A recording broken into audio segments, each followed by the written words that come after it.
மாதா தொலைக்காட்சி அன்பர்களுக்கு வணக்கம். இறை இயேசுவின் இதயத்திற்கு நெருக்கமான அன்பு சகோதரிகளே, சகோதரர்களே, அன்னையின் அன்பு பக்தர்களே, இன்றைக்கு நாம் முப்பெரும் வழிபாட்டு கொண்டாட்டங்களை துவக்குகிறோம். பெரிய வியாழன் என்று அழைக்கப்படுகின்ற இந்த நாளிலே நாம் பலவற்றை சிந்தித்தாலும் ஒன்றை மட்டும் இன்றைக்கு சிந்தனைக்கு எடுத்துக்கொள்வோம்: நற்கருணை. இந்த நற்கருணை என்பதை நாம் எப்படி பார்க்கிறோம், எப்படி பார்க்கலாம், என்ன இதிலிருந்து இன்றைக்கு தெளிவை பெறலாம் என்று யோசித்து பார்க்கின்ற போது, நற்கருணை எதற்காக இயேசு ஏற்படுத்தினார் என்ற கேள்வியானது எழும்புகிறது. மிக குறிப்பாக இயேசு தன்னுடைய வாழ்வில் கொண்டிருந்த லட்சியம் மக்களை சிறப்பாக வாழ வைப்பது, அவர்களுடைய வாழ்க்கையை மேம்படுத்துவது, அவரிடம் இருக்கக்கூடிய இடர்களை நீக்குவது, அவர்கள் வாழ்வெல்லாம் சிறப்புற அமைவது என்பதுதான் அவருடைய எண்ணமாக இருந்தது.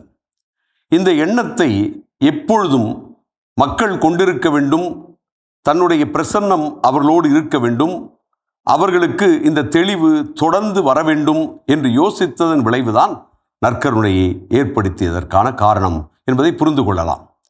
இந்த நற்கருணை திரு அவை சொல்கிறது வாழ்க்கையினுடைய சாரமும் உச்சமும் என்று சொல்கிறது, ஊற்றும் உச்சமும் என்று சொல்கிறது.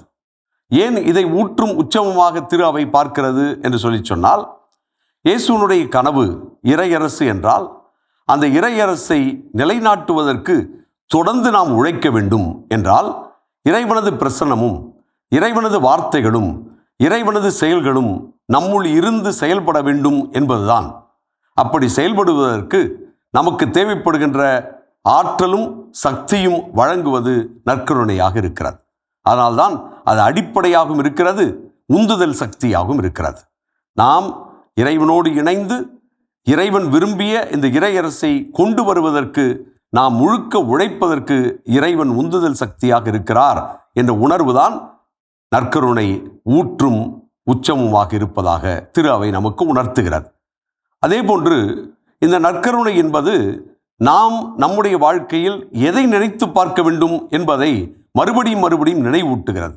அதனால்தான் இதை என் நினைவாக செய்யுங்கள் என்று இயேசு அழைப்பதாக இருக்கிறது. எதை என் நினைவாக செய்யுங்கள்? வெறும் வழிபாட்டையா? வெறும் அப்பத்தை உயர்த்தி பிடிப்பதையா? அல்லது திருப்பலியிலே கலந்து கொள்வதையா? அது அல்ல. அது நமக்கு ஒரு அடையாளம், அது நம் வாழ்க்கையை உந்தித் தள்ளுகின்ற சக்தியாக அமைய வேண்டும். ஆனால் எதை நினைவாக செய்வது என்று சொல்லி சொன்னால், இயேசு மக்களை அன்பு செய்தார், ஏழைகளை மேம்படுத்த முற்பட்டார், சமத்துவத்தை கொண்டு வந்தார், நீதி நிலைநாட்ட போராடினார், எல்லாரும் ஒருவர் என்கின்ற எண்ணத்தை ஊட்டினார், பகைவர்களை மன்னிக்கச் சொன்னார், இரக்கமாய் இருக்கச் சொன்னார். இதுதான் அவருடைய வாழ்வினுடைய சாரம். அந்த வாழ்வு சாரத்தை நாம் உள்ளுக்குள்ளே ஏற்றுக்கொண்டு அந்த வாழ்வு சாரத்தை நாம் நினைவாக செய்வது என்றால் நாம் அதை பின்பற்றுவது. அப்படி நாம் ஒவ்வொருவரும் பின்பற்ற முற்பட்டால் நற்கருணை இறைவனது பிரசன்னம் மட்டுமல்ல, இறைவன் நம் ஒவ்வொருவரையும் வாழ அழைப்பதற்கான உந்துதல் சக்தியாக இருப்பது மட்டுமல்ல, நாம் அனைவரும் இணைந்தால் ஒரு மாபெரும் மாற்றத்தை கொண்டு வர முடியும் என்பதை அவர் இதை நினைவாக செய்யுங்கள் என்பதன் வழியாக நமக்கு சுட்டி காட்டினார். இதை எப்படி நினைவாக செய்வது என்று சொல்லி சொன்னால், அதற்கு வழிகாட்டுவதற்காகத்தான் குருக்களை ஏற்படுத்துகிறார். அந்த குருக்கள் பணியாளர்களாக இருக்க வேண்டும், தலைவர்களாக அல்ல. மேலிருந்து ஆணவத்தோடு அடுத்தவளுக்கு வழி சொல்கின்றவர்களாக அல்ல, அல்லது கட்டளைகளை கொடுப்பவர்களாக அல்ல. மாறாக அவர்கள் வாழ்ந்து அவர்கள் வாழ்க்கை எப்படி அமைய வேண்டும் என்பதற்கும் ஒரு படிப்பினை தருகிறார். பாதங்களை கழுவி அதன் வழியாக பணிவிடை செய்வதுதான் உண்மையான ஒரு தலைவனுக்கான அழகு. அப்படி அதை செய்தால்தான் நான் இன்றைக்கு உங்கள் முன் நிற்கிறேன், அதே போல நீங்களும் இருங்கள், இதை என் நினைவாக செய்யுங்கள் என்று சொல்லி இயேசு இந்த நற்கருணையை ஏற்படுத்துகிறார். இவ்வளவு ஆழம் பொதிந்த அடர்த்தியான, எப்பொழுதும் சவாலுக்கு அழைக்கின்ற இந்த நற்கருணையை மனதிற்குள் வைப்போம். இறைவனது உண்மையான வழிகாட்டுதலில் வாழ்ந்து இறையரசை கொண்டு வருவோம். ஆமேன். இயேசுவுக்கு புகழ், இயேசுவுக்கே நன்றி. மரியே வாழ்க.